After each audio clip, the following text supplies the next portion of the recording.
again, everyone. Tracy Filter here with Tracy's Ink Spot. I'm going to bring you another Stamparatus video today to show you how to use your Stamparatus for some more precision placement items. I have this project again that we've already seen before, but it did lead to some really great tips and tricks for using some of our other tools. So once again, this is from the Nothing's Better Than stamp set, and you can find that on page 20 of the current catalog. And then there's the Love You More Than dies that coordinate, and those are on page 172.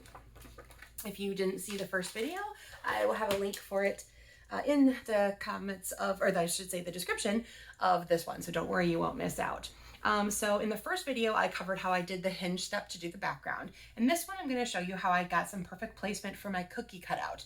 So some of the dies do coordinate with the stamp set, the stamps themselves, so you can stamp them and cut them out. Now, sometimes it's a little difficult to do when you're doing your die cutting and stuff like that, you know, holding it in place or something like that. So here's another trick that you can use to get that placement to be perfect on a shape that you have die cut. So don't worry about, you know, this wouldn't necessarily even apply to just things that are precisionally cut and made for each other.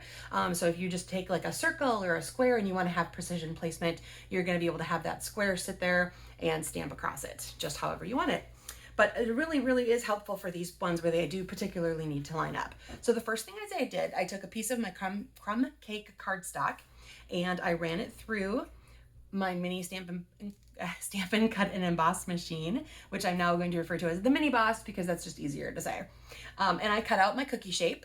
So this is, you can see this is where my cookie shape came from. Now I'm not going to get rid of this quite yet. I'm going to hold on to it because I'm going to use it as a guide for when I want to have, where I want to have my cookie bee. So first I'm going to go ahead and set that down, put the magnets on. Again, remember, keep those magnets apart from each other. You don't want them to snap back upon themselves. Now, what you're going to want to do is you're going to fit that back together into the shape where it belongs. And then you're going to take your stamp, and my head might get in the way a little bit for this, so I'm going to apologize, but you're going to lay your stamp on top where you want to see it be to line up for that. Okay? Making sure I've got my lines in a row here. That looks pretty good, I think. Okay, then I'm going to take my plate and close it. And then take that back off again because it's a little bit sticky. So now you can see my stamp is where I need it. And I'm going to go ahead and put him back in where he was. Not sure why I gave him a masculine characteristic, but okay.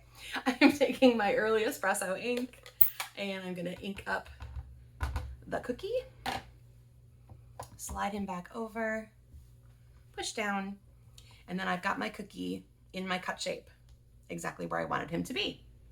Okay, so that is your tip for that, so that you can get a perfect placement for using your stamps along with a pre-die cut shape. All right, thanks for joining me today, everybody. Here again, I'll give you a look at that finished card, and I hope you'll join me soon for another video project. Take care now. Bye.